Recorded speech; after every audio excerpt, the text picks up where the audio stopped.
आधी गावबंदी, कोणतीही राजकीय पक्षाला गावबंदी करत आहे. मग नेतेबंदी आणि आता थेट शासकीय योजनाबंदी.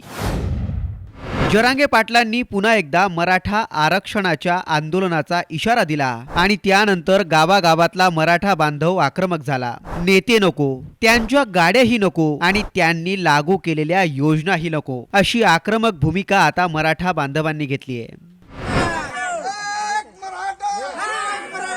ही दृश्य हिंगोलीच्या वरुड गावातली आहे. वरुड गावात शासकीय योजनेची माहिती देणाऱ्या वाहनावर मराठा बांधव आक्रमक झालेत.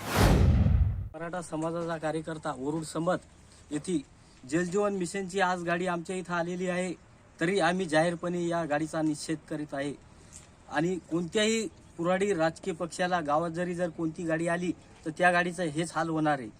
आम्ही 2014 पासून हेच गाजवत आलेलं आहे. 2019ला पण भाजपलाच आम्ही निवडून दिलेलं आहे.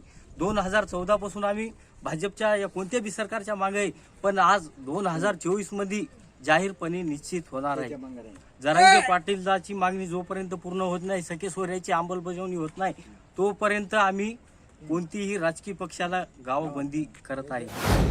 मराठा आरक्षणाचा प्रश्न तात्काळ मार्गी लावा, अन्यथा परिणाम भोगायला तयार राहा, असा इशाराच या आंदोलकांनी दिलाय. मराठा आंदोलकांच्या या भूमिकेवर आता शासन काय पाऊल उचलतं आणि यावर मनोज जरांगे पाटील काय बोलतात हे पाहणंच महत्त्वाचं ठरणार आहे. ब्युरो रिपोर्ट, साम टीव्ही न्यूज, हिंगोली. देश विदेशातील प्रत्येक घडामोडींचे लाईव्ह अपडेट मिळवण्यासाठी आता साम टीव्हीच्या सर्व सोशल मीडिया प्लॅटफॉर्मला लाईक, फॉलो आणि सबस्क्राईब करा. तसंच सर्व नोटिफिकेशनसाठी बेल आयकॉन प्रेस करायला विसरू नका.